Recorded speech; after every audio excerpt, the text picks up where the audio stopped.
The rise of the Necrons and the arrival of other powers on Cronus was a threat the Tau Empire could not ignore. With their doctrine built firmly around the so-called greater good, the Tau could not tolerate seeing a thriving colony taken away from them.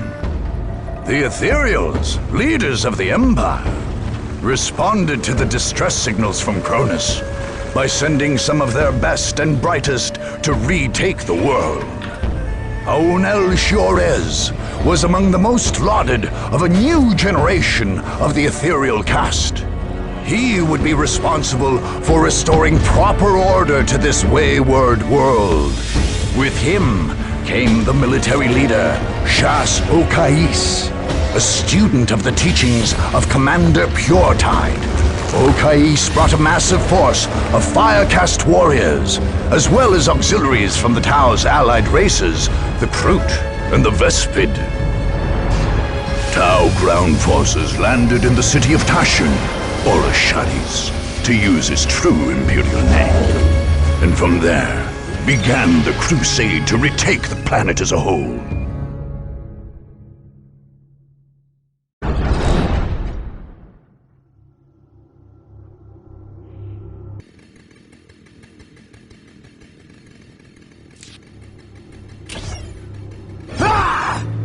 The Space Marines of the Blood Ravens chapter arrived on Cronus like the mailed fist of the Emperor. Acting under orders from his chapter master and chief librarian, young brother Captain Davian Thule ordered the Blood Ravens to carry out a thorough purge of this world. The chapter master had told Thule that ancient relics of the chapter were hidden on Cronus. Artifacts from the mysterious early years of the Blood Ravens. These sacred items could not be allowed to fall into alien hands. Captain Thule ordered the withdrawal of the Imperial Guard forces stationed in Victory Bay. But Governor Alexander flatly refused to pull his men back. Thule judged the governor a good man, but had little choice but to send his Space Marines to battle the governor's troops, along with all the other powers on Cronus. The Blood Ravens' willingness to fight soldiers of the Imperium did not go unnoticed. Whispers began that the relics on Cronus were more damning than holy. Only the war's victors would be left to decide the truth of the matter.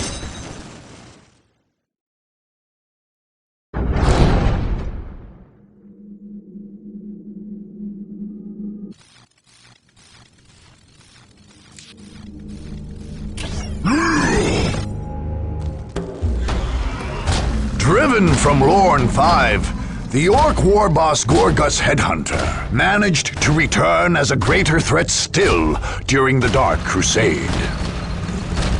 He formed a new warband from Orc freebooters and pirates and others pushed out of the Lorne system and set about raiding worlds on the outskirts of the Tau Empire, gaining resources along the way. When Cronus sent out desperate calls for help against the Necrons, Gorguts sent his forces to strike at a vulnerable target. Gorgut's war fleet dropped out of the warp only to find Imperial and Tau fleets squaring off above Cronus.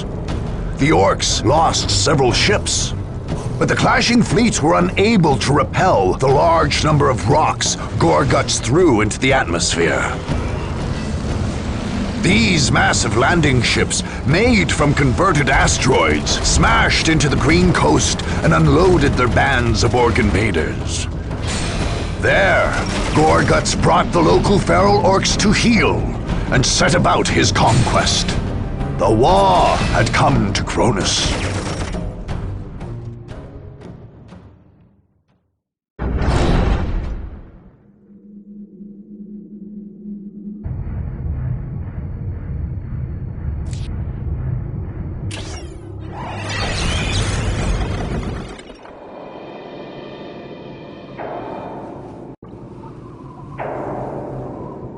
The Necrons had lain buried in the sands of Cronus for eons, having retreated there at the end of a great war only hinted at in the histories of ancient races like the Eldar.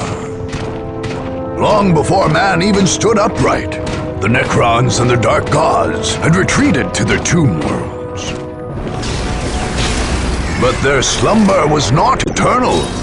Eventually, their genocidal deities awoke them again, driving them to purge the life that had spread across the galaxy during their sleep. On Cronus, this awakening came when an archaeological team opened a mysterious crypt on the arid East Plateau.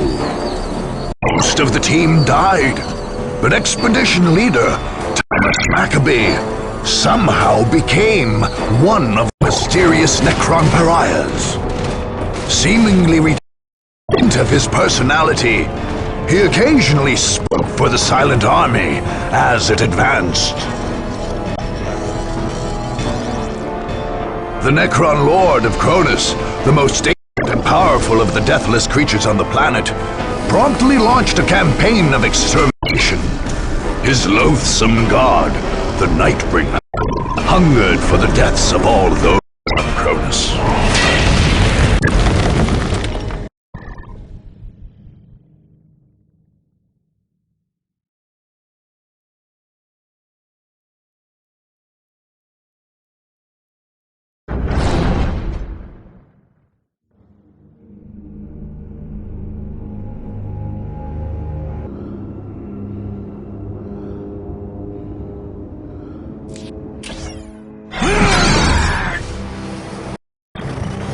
The Imperial Guard arrived at Cronus in pursuit. General Lucas Alexander found more than his prey there, however. He found his destiny.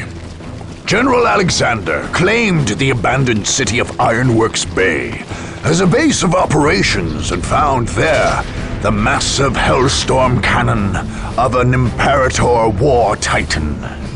Tech priests had brought this fearsome relic to Cronus millennia ago, soon after it was cut from a heretical war machine during the Horus Heresy. When the general reported his discovery, the Imperial Guard's High Command issued him new orders. He would secure the Titan's gun, along with any other relics of the Tech priests, and would then return Cronus to the Imperium of Man, ordering him to drive out the aliens and heretics besetting this world. Segmentum Command named Alexander Governor Militant and created the 1st Cronus Regiment from his ground forces. The new governor quickly renamed the city itself Victory Bay, making it his new planetary capital, while his men adopted the sobriquet of Liberators for their regiment. When the Blood Raven Space Marines began the purge of Cronus, the Governor Militant refused to retreat. His orders were clear. Regardless of the demands of the Space Marines, the God would fight the Blood Ravens along with all the other invaders.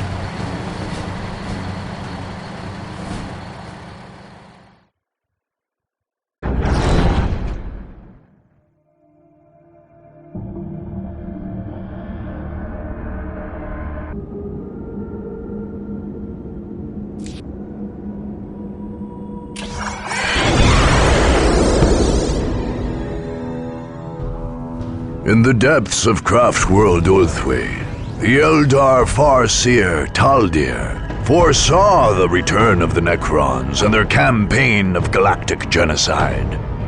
She had driven the Imperial Guard on Lorn 5 against this ancient foe, but the threat remained real.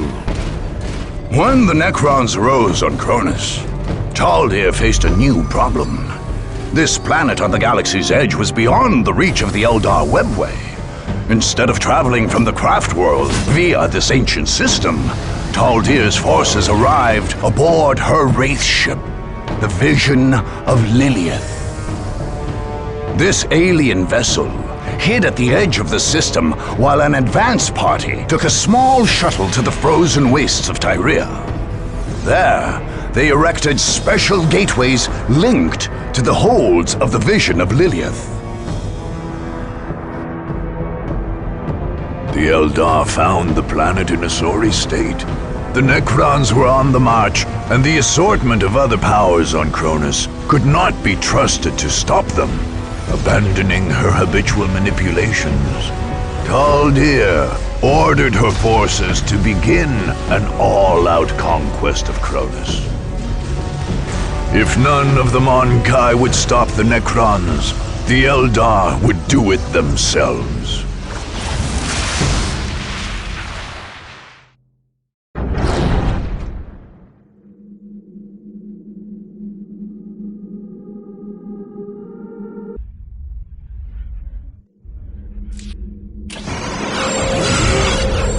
The powers of chaos manifested in the once pleasant Deimos Peninsula on the southern coast of Cronus, transforming it into a blasted hellscape.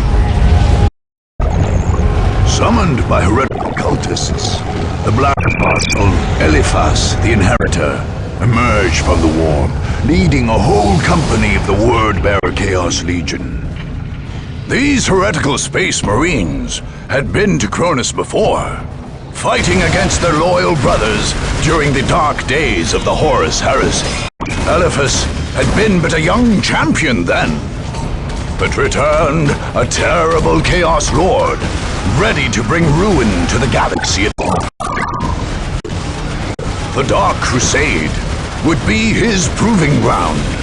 By defeating the many powers vying for the planet, he sought to gain favor with the dark gods he worshipped. Unless they could be stopped then and there, the Word-Bearers would strike deeper into the Imperium.